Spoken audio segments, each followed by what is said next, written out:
So imagine this scenario. You were in a reading slump.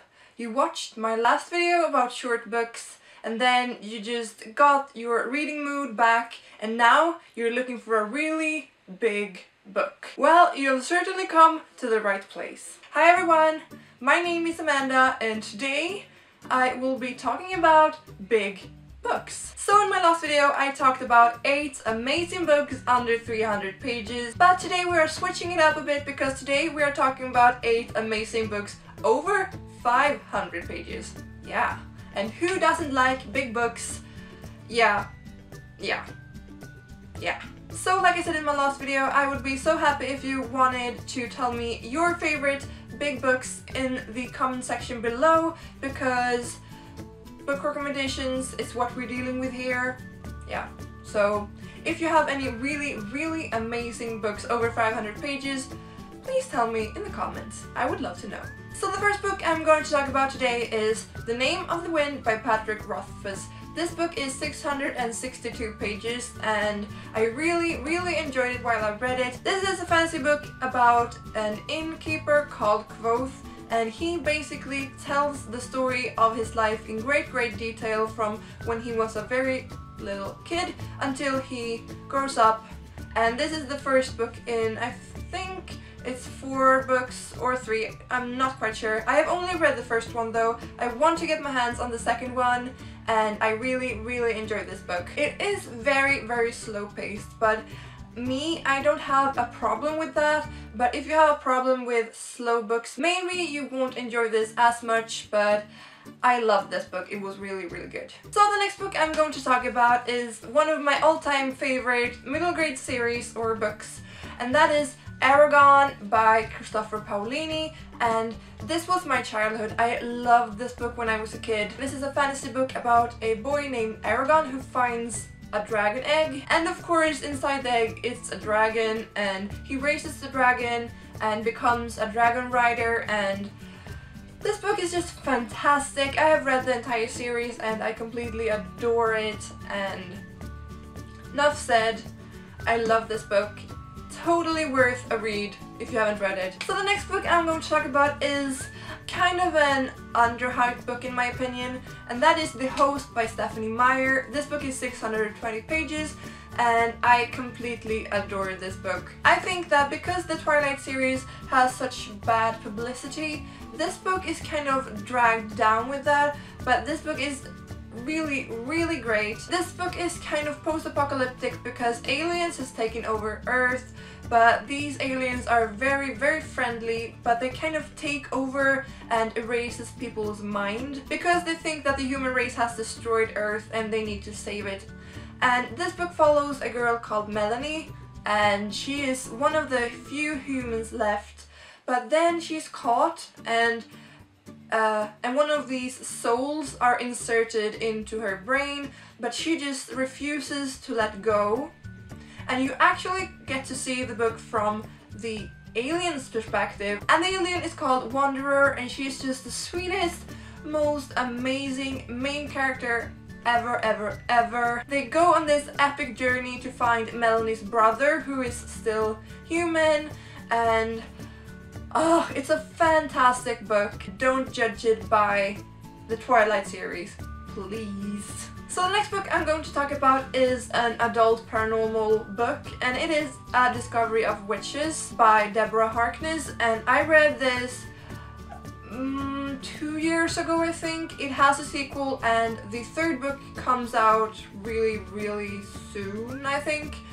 Anyway, it is about a woman who is a witch, but she is chosen to like leave her powers behind, but then she accidentally calls up a magic book that just intrigues her very much. And that same day she also meets a vampire who kind of reintroduces her to the paranormal society, sort of. It was a long time since I read it and I just remember really enjoying it. The sequel is more historical fiction because they go back to Elizabethan England, and that book is also really great, and both of them are over 500 pages, and if you're into more adult paranormal then I would definitely recommend this series because it's really, really good. So the next book I'm going to talk about is one of my all-time favorite books of all time, and that is The Book Thief by Markus Zusak. If someone asks me for a book recommendation, this is always and always the book I recommend. It's fantastic. It is a book about the Second World War, about a girl called Meyer who steals books. Thereof the name, but the fantastic thing about this book is the writing, and it's narrated by death, which is such an interesting aspect to the story, and this is such a fantastic book. If you have not picked this book up, what have you been doing with your life? And there aren't actually too much to be said about this one. It is fantastic. So the next book I'm going to talk about is another Swedish book, because I do want you to read my Swedish authors, you know that. This book is one I've talked about before, and this book is basically about witches and 5 people being the chosen ones to save this city. They're all very different characters and they do not always work together very well, but it just creates a very interesting plot, and no one is safe in this book. Let's just say that. So if you like paranormal and if you like witches, then definitely try this book out. It's definitely worth a read. I have not read the 3rd book, which came out earlier this year in Swedish, but I will do that very soon. So the second to last book I'm going to talk about is an obvious one. You can't talk about big books without mentioning this series, and it is of course A Game of Thrones by George R.R. Martin. This book is 835 pages, and this one is pretty small compared to the other ones.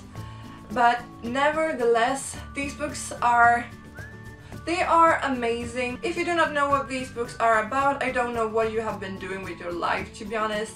But they are fantasy books that follows multiple characters, and it is about who is going to sit on the Iron Throne. It's really intriguing and you never know who is safe. Everyone can die in these books, so don't get attached to characters, but you still do because they're really, really amazing, and not very much bad things to say about these books.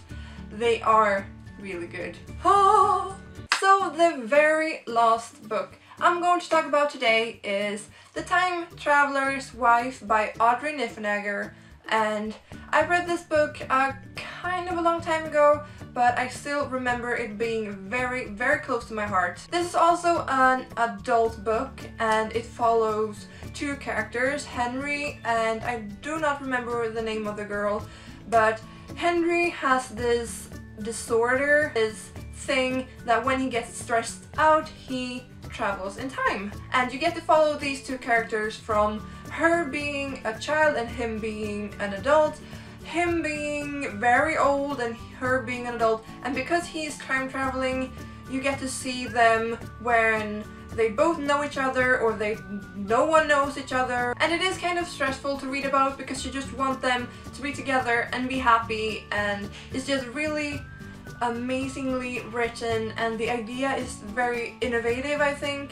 it's really a different take on time traveling, and if you're into that stuff, or if you just want a really good love story, then definitely check this book out, because if you just look at it, it's actually a love story and not that much about the time traveling. It's about building a relationship when you have kind of big problems to deal with. So that was the last book I'm going to talk about today.